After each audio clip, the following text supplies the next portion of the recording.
네, 반갑습니다. 마르스 김동석의 리얼 주식입니다. 오늘 마르스 김동석의 리얼 주식은 증시 대폭락 2025년 긴급 분석 진행하겠습니다. 최근에 FMC라든가 여러 가지 이슈로 시장이 크게 흔들리고 있습니다. 근데 과연 FMC가 진짜 나쁜 건가? 어떻게 발표가 났는가? 제가 보고서까지 열어서 하나하나 알려드릴 테니까 2025년에 우리가 어떻게 성공할 수 있을까? 오늘 꼭 알아가시길 바라겠습니다.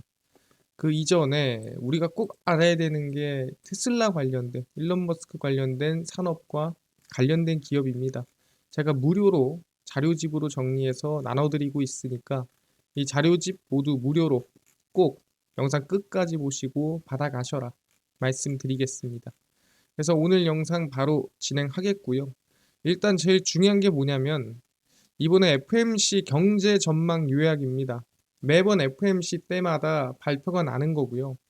근데 중요한 거는 이 분기마다 3, 6, 9, 12마다 이 경제 전망 요약이 발표가 나게 됩니다.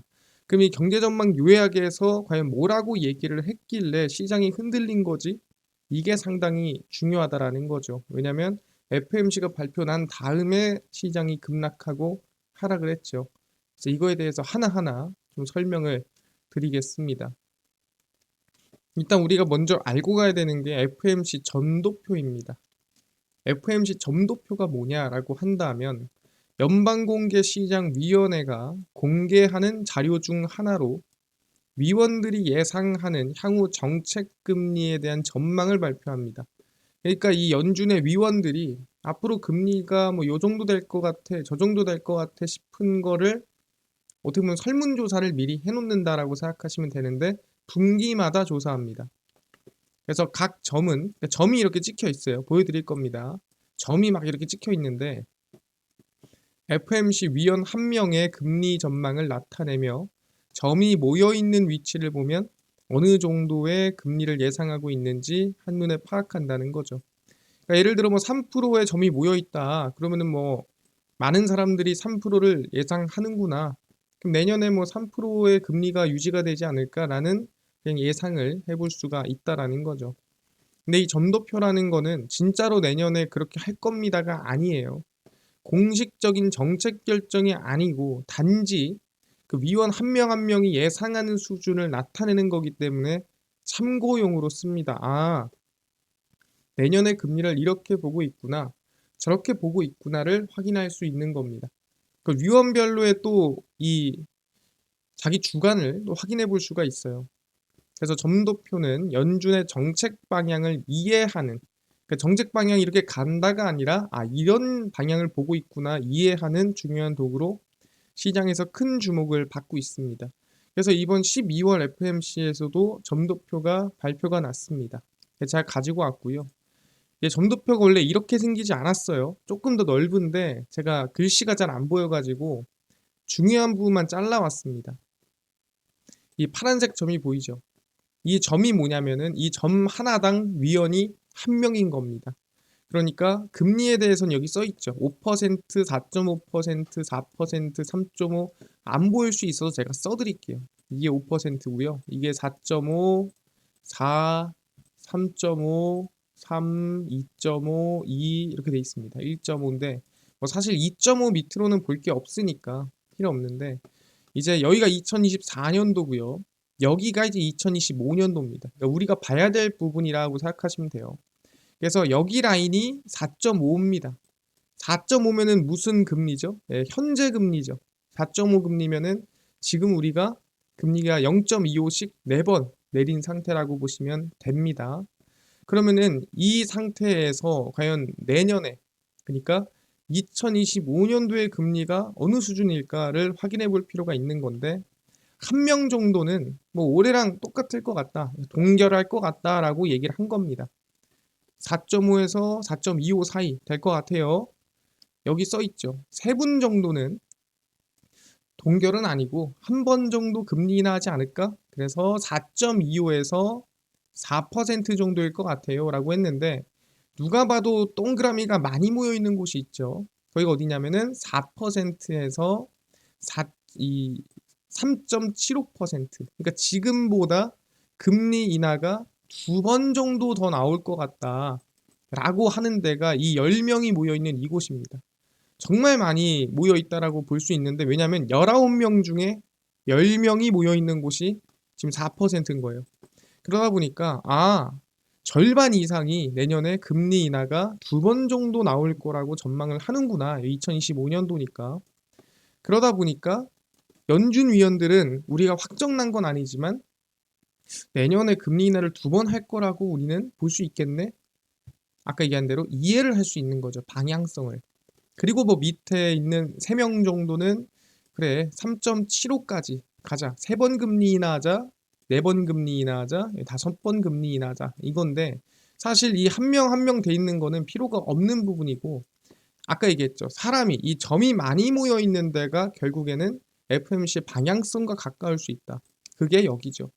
2025년도 4% 정도 금리 인하가 2번 정도 나올 것 같다라는 게 지금 전체적인 여론이다 라고 볼 수가 있는 겁니다. 아니 근데 금리 인하 2번에 왜 증시가 급락을 했나요? 라고 물어볼 수 있을 것 같아요. 그 이유가 왜 그러냐라고 한다면, 원래는 금리 인하를 한 4번 정도, 못해도 3번 정도 예상을 대부분 하고 있었습니다. 그래서 내년 총 4번, 올해 12월 금리 인하까지 포함하면 총 5번 정도의 금리 인하가 전개될 것 같다라고 전망을 했습니다.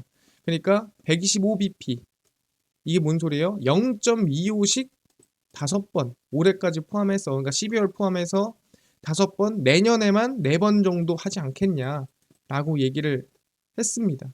그래서 골드만삭스가 올해 12월과 내년 1월과 3월, 그리고 2분기와 3분기 각각 25bp씩 해서 금리 인하를 한 4번 정도 나올 것 같다라고 전망을 했고요.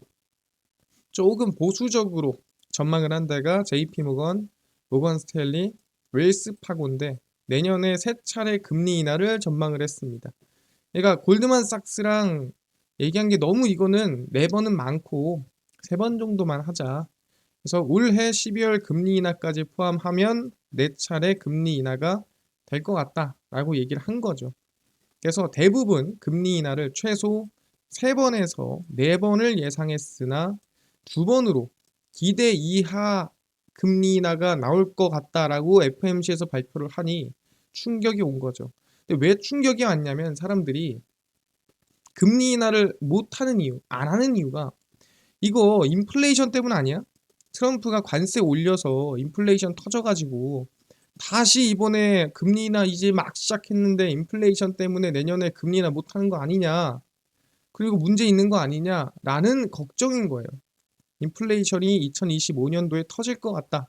그래서 금리 인하를 못 하는 것 같다라는 얘기인 거죠.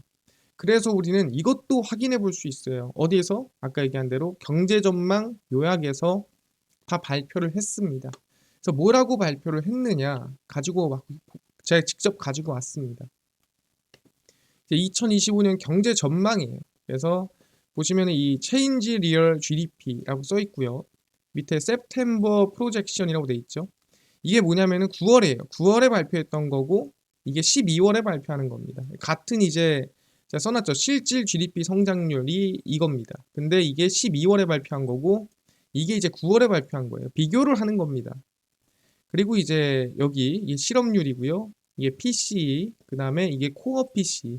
코어 PC가 뭐냐면 그러니까 근원 CPI 같은 겁니다. 정확히 말하면은 이 우리가 흔히 알고 있는 식품이라든가 그러니까 곡물이라든가 에너지라든가 좀 변동성이 큰 것들을 제외한 이 근원, 그래서 코어 PC라고 합니다. 이게 어떻게 보면 가장 현실적인 우리 개인 소비 지출이라고 볼 수가 있는 거죠. 이거는 통합한 PC인 거고, 그리고 이제 이게 이제 금리 전망이라고 보시면 될 것 같습니다. 그 롱거 런이라고 써 있는 게 있어요. 이게 뭐냐면 중장기적인 어떻게 보면은 뭐 평균치 아니 목표치라고 생각하시면 됩니다. 그러니까 연준에 어떻게 보면은 내가 이 정도는 유지하고 싶어 하는 수준이 롱거 런이라고 생각하시면 되고요. 그래서 하나하나 보겠습니다. 일단은 GDP 성장률을 원래는 9월에 확인을 해보니 2024년도에 한 2%, 25년도에 2%, 26년에 2%, 2%일 것 같더라. 라고 전망을 했어요. 근데 이번 12월에 확인을 해보니 2024년도가 생각보다 좋았어. 2.5%. 그리고 25년도가 예상치보다 또 좋아요. 2.1%. 그리고 뭐 2.0, 1.9 이거는 사실 관심 없는 거고 제일 중요한 거는 내년이죠. 그러니까 내년에 원래 2.0 정도로 보고 있었는데 GDP 성장률이 2.1%로 상향됐더라.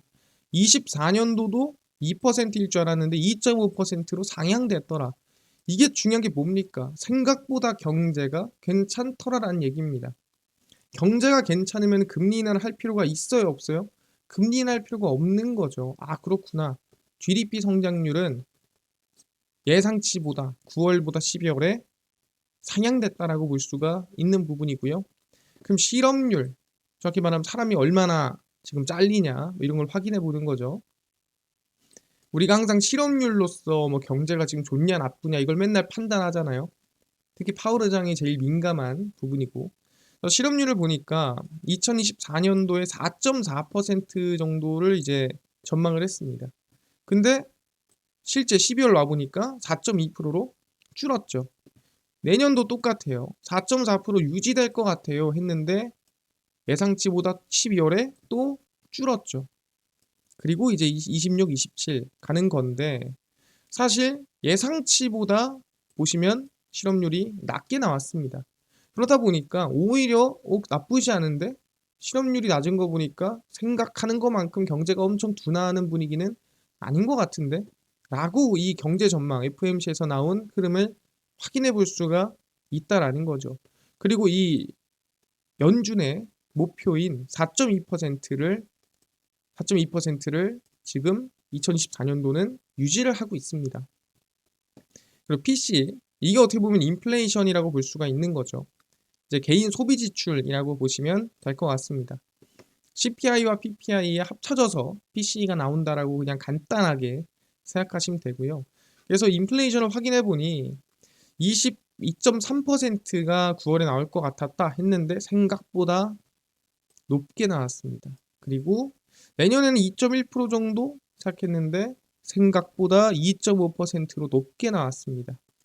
목표치가 얼마죠? 예, 2%죠. 항상 목표치는 똑같아요. 2%인데 올해가 조금 예상치보다 높게 나왔고 내년에 예상치보다 더 높게 나오겠는데 라는 건데 왜 이런 예상치가 나올까요? 트럼프에 대한 리스크 때문에 조금 높게 나왔다라고 저는 생각을 합니다만 인플레이션 조금 높게 나올 수 있겠다라고 확인이 된 겁니다. 그리고 코어 PC를 확인해 봤습니다. 코어 PC를 보니까 2.6 나올 게 2.8, 2점이 나올 게 2.5. 아, 이것도 좀 높게 나왔네요. 라고 확인해 볼 수가 있는 거죠. 그래서 금리 전망까지 내려왔습니다. 금리 전망을 확인해 보니 올해는 한 4.4 정도로 유지하자 했는데 4.4로 유지가 됐죠. 이게 얼마입니까? 현재 4.5죠.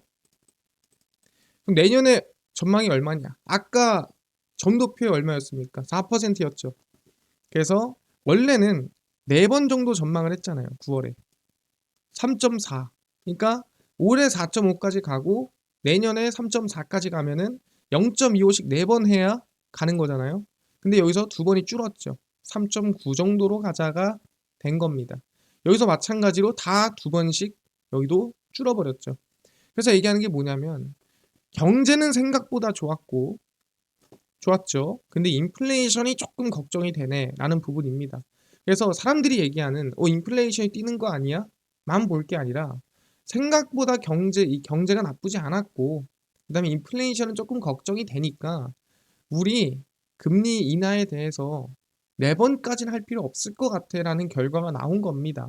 그러니까 많은 분들이 인플레이션 때문 아니야? 이게 아니라 경제도 좋고 인플레이션이 살짝 걱정되니까 우리 금리 인하를 4번이 아니라 2번 정도만 보는 게 어떨까라고 했다라는 거죠. 그냥 나쁠 게 없다라는 거예요. 그렇게까지 나쁠 게 없더라 라고 얘기를 하는 겁니다. 그래서 결론만 얘기하면은 오히려 2025년 경제 괜찮은데 GDP 성장률 올라와 실업률 떨어져 나쁘지 않은데 뭐 인플레이션만 어떻게 조금 조절하면 될 것 같다 라고 생각을 하는 거죠. 그럼 얘기하는 게 그냥 좋아요 하고 끝내면 되겠습니까? 아닙니다. 제가 항상 얘기하는 게 있죠. 내년 1월에서 2월은 조금 힘들 수 있어요. 1월에서 2월이 우리한테는 기회가 될 수 있어요 라고 매번 얘기합니다. 왜 그랬어요? 제가 TJ 잔고를 봐야 된다라고 여러 번 강조를 했습니다. TJ 잔고가 뭐라 했습니까? 재무부 통장이에요. 재무부가 채권을 얼마나 발행해서 얼마의 돈을 계좌에다가 유지할 건지에 대한 계획입니다. 제가 항상 통장에 돈이 많으면은 좋은 거라 해서 나쁜 거라 했어요? 우리 통장이 돈이 많으면 좋은 거죠. 근데 이거는 재무부의 통장이잖아요. 재무부의 통장이 돈이 많아요 라는 뜻은 돈을 많이 안 썼다는 뜻이에요. 그럼 시장에 돈이 있다 없다? 시장의 유동성은 떨어진다. 근데 TJ 잔고가 없어, 돈이. 잔고가 좀 비어 있어. 그 뜻은 뭐예요? 시장에 돈이 많이 풀렸다는 뜻이고 유동성이 늘어났다는 거예요. 그러니까 잔고를 늘린다는 거는 시장 유동성이 떨어진다는 소리고 잔고를 줄인다는 소리는 시장 유동성이 늘어난다라고 보면은 됩니다. 간단하게 설명을 드리는 거예요. 그래서 여기에 이제 TJ 잔고가 나옵니다. 그래서 보시면은 2024년 상분기에 TJ 잔고가 얼마였냐면은 8,860억 달러의 잔고가 있었습니다. 여기서 4분기에 대통령 선거가 끝나자마자 얼마를 풀겠다 했어요? 우리가 7천억 달러까지 잔고를 맞출게. 그 뜻은 뭐라 했습니까? 아까 잔고가 줄었다는 건 뭐예요? 그만큼 돈을 썼다는 소리죠. 1886억 달러. 저기 말해 1800 맞네요. 1860억 달러입니다. 미안합니다. 1860억 달러. 1860억 달러가 시장에 풀렸다. 12월에 라고 우리는 여기서 확인해 볼 수가 있는 겁니다. 이게 언제 발표한 거냐면 10월 말에 발표한 겁니다. 그러니까 10월 말에 4분기에 돈을 얼마나 풀지에 대해서 얘기를 하는 거죠. 우리 7천억 달러 맞출 거야. 그럼 시장에 1860억 달러 풀 거야. 라고 하는 거예요. 그럼 12월까지 제가 뭐라 했습니까? 시장 나쁘지 않을 것 같네. 그래서 10월부터 11월까지 쭉 증시가 상승을 했죠. 근데 여기 뭐라고 나옵니까? 계획이잖아요. 그래서 25년도 1분기까지 계획이 나왔습니다. 그래서 계획이 어떻게 되냐라고 확인을 해보니 2025년 1분기가 1월에서 3월까지 계획이 8,500억 달러를 맞추겠다라고 했습니다. 이게 뭔 소리예요? 아까 내가 TJ 잔고가 늘어난다는 건 시장 유동성이 빠진다는 소리라고 했죠. 7천억에서 다시 유동성을 줄여서 8,500억 달러의 계좌를 맞추겠습니다라고 발표를 한 겁니다. 언제? 1분기에. 그럼 언제? 1월에서 3월 사이에 유동성이 줄어들 수 있다라고 얘기를 하는 겁니다. 근데 뜬금없이 왜 그러는 거야? 왜 돈 풀었다가 다시 끌어당기는 거야? 라고 물어볼 수 있잖아요. 그 이유가 있습니다. 2025년 1분기에 유동성을 줄이는 이유가 있다. 왜 이유가 있냐? 2025년 1분기 TJ 잔고를 많이 유지하는 이유입니다. 미국의 개인소득세 보고 기간이 일반적으로 매년 1월 중순부터 4월 15일까지입니다. 그래서 여기서 이제 전자로 내가 신고를 하면 3주 이내 환급금이 들어요. 그러니까 돈을 돌려줘야 돼요. 세금 거둔 거에 대해서 세금을 돌려주거나 아니면 세금 좀 더 걷거나 한단 말이에요. 그러니까 환급을 해줘야 됩니다. 그리고 만약에 서류로 신고하면은 6주 안에 세금을 환급시켜줘야 돼요. 그러니까 통장에 돈이 없으면 환급을 못 하잖아요. 그러니까 미리 돈을 쌓아놓는 겁니다. 그리고 추가로 부채한도 협상은 내년 1월에서 2일, 그러니까 1월 2일부터 시작이고 앞서 진행된 지난해 상반기 협상의 유효기간이 1월 1일까지입니다. 그러니까 부채한도 협상이 뭐예요?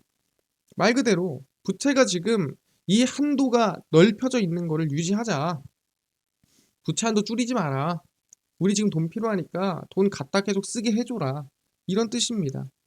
근데 여기서 만약에 부채 한도 협상이 안 돼. 미국 국채를 발행을 하려면 협상을 진행해야겠죠. 왜냐면은 한도가 꽉 차 있는데 여기서 더 발행해야 되는데 사실상 협상 안 해주면은 발행 못 하는 겁니다. 돈이 없는 거예요. 근데 원만한 협상이 쉽지 않을 것 같다라고 전망하는 겁니다. 될 수도 있지만 그럴 수도 있잖아. 안 될 수도 있잖아 라고 재무부가 생각을 하는 거예요. 왜? 부채 한도 협상이 늦어지면 정부가 법적으로 더 이상 빌릴 수가 없게 되기 때문에 이 채무를 어떻게 보면은 이 갚을 수 없는 이 디폴트 위험이 생기게 됩니다. 그러니까 정말 불확실성이 커지는 거죠. 이게 잘못하면은 국가의 신용 강등까지 이어질 수 있습니다. 그래서 이 재무부가 이런 불확실성, 1월 2일에 있는 부채 한도 협상, 그다음에 1분기에 있는 세금 환급, 돈 나갈 일이 많아 보이니까 미리 통장에 돈을 두둑하게 쌓아놓는 겁니다. 그러다 보니 어떻게 돼요? 내년 1월에서 2월에 돈이 없어서 시장이 살짝 흔들릴 수 있다. 근데 그 흔들리는 게 뭐다? 1월, 2월이 기회가 될 수 있다라고 제가 얘기를 하는 겁니다.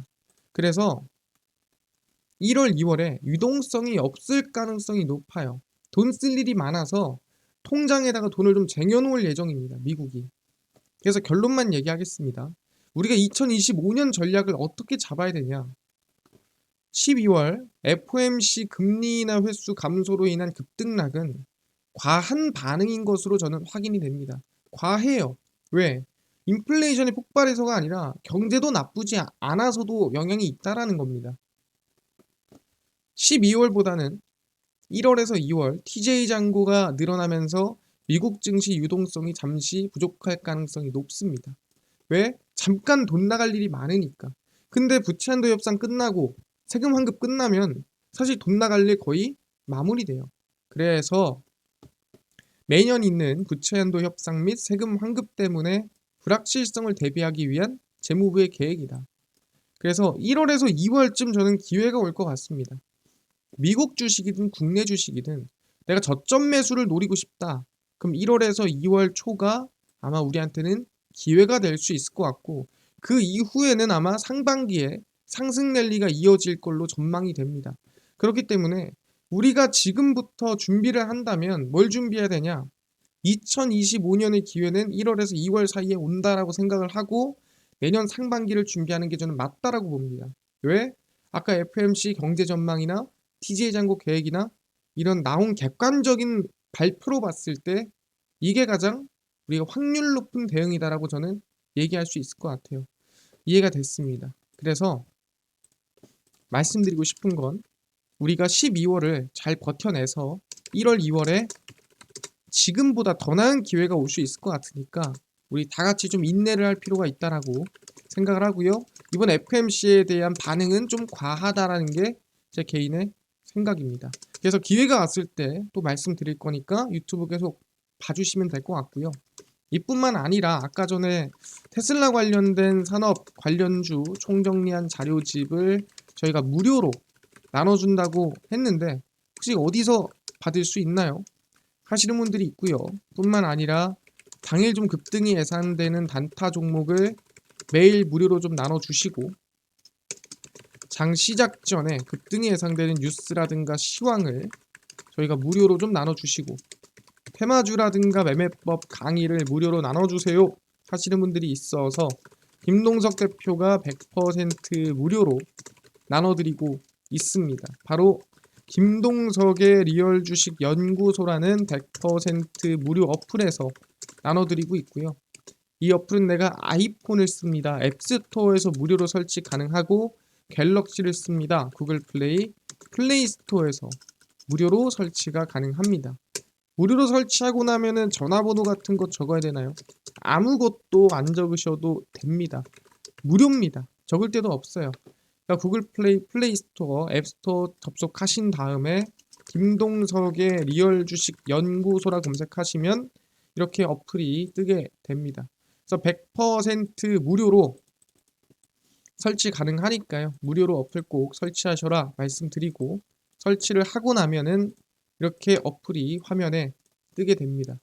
그래서 김동석의 리얼 주식 연구소 어플이고요. 당일 리얼 추천주가 당일 급등 예상 종목을 무료로 알려드리고 급비 분석이 장 시작 전 시황, 급비 자료가 테마주라든가 매매법 무료로 나눠드리고 있습니다. 그리고 아까 전에 얘기를 했었던 테슬라 관련된 산업 관련주 자료집은 어디서 무료로 받을 수 있나요? 리얼 추천주 누르시고요. 들어가시면은 저희가 여기에 트럼프 대선 일론 머스크 관련 기업 총정리해서 올려놨습니다. 무료예요. 무료로 보실 수 있으니까 누르고 들어가시면은 밑에 테슬라 전기차 자율주행 총정리, AI 반도체 로봇 자율주행 총정리 저희가 무료로 나눠드리고 있습니다. 믿져야 본전이에요. 무료니까요. 꼭꼭꼭 받아가시고요. 뿐만 아니라 리얼 추천주에서는 20일, 19일, 18일, 17일, 16일 추천주도 무료로 나눠드리고 있고 저희 급비 분석은 장 시작 전 시황입니다. 해외 증시부터 국내 이슈까지 무료로 정리해드리니까 장전에 다른 이슈 볼 필요가 전혀 없고요. 급비 자료는 당일 있었던 이슈 관련주 무료로 정리를 매일매일 해드립니다. 그래서 김동석의 리얼 주식 연구소 제가 평생 100% 무료로 운영하는 어플입니다. 무료니까요. 종목 시황 테마 주강이 꼭 얻어 가시고 뿐만 아니라 저희 마르스 김동석의 리얼 주식 유튜브 여러분들의 사랑으로 커갑니다. 구독자 20만 명 향해 달려가니까요. 유튜브 구독, 영상 좋아요, 그 다음에 댓글까지 남겨주시면 너무나도 감사하겠다 말씀드리면서 오늘 영상 여기서 마치고 다음번에 더 좋은 영상으로 찾아뵙도록 하겠습니다. 감사합니다.